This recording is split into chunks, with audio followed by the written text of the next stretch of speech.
Rejection is probably the most common emotional wound that we experience in our lives.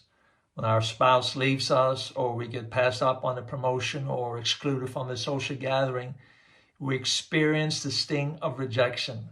The emotional pain that we feel can be absolutely paralyzing. Our bodies may also experience physical pain. There are certain fMRI studies that indicate that the area of the brain that activates physical pain is also triggered when we experience emotional rejection. Rejection is also a cause of mental illness. According to a report that I read by the Surgeon General of the United States, rejection increases the potential for violence in a teenager even more than drugs, poverty, and gang affiliation.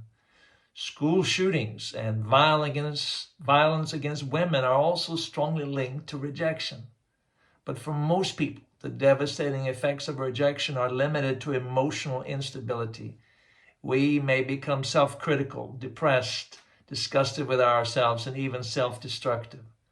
Our IQ is lowered as the rejection prevents us from thinking clearly. Our body language and social behavior are also affected. We revert into a shell and may spend less time with friends and family. Even when we are forced to be around people, we struggle with eye contact, smiling, and often look down rather than keeping our head held high. Rejection is ultimately rooted in shame. We feel like we're not enough to be loved and accepted. There's something wrong with us, and the debilitating emotions surface as a way to punish ourselves. When the pain becomes unbearable to carry on our own, we may even resort to exerting punishment on the ones who contributed to our pain. The ego wants them to suffer like we are suffering.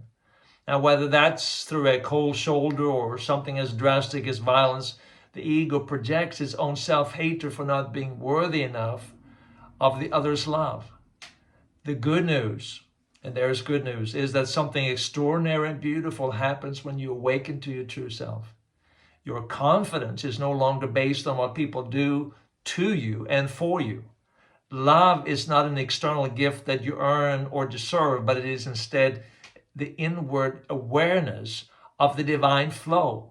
So when you are with people, you're able to extend love to them even if they reject you.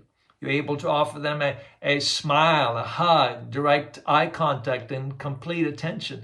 Their response to the love that you offer is immaterial because your security and confidence is in your true self. You are aware that you are, and in that awareness there is a deep sense of love as being the essence of who you are.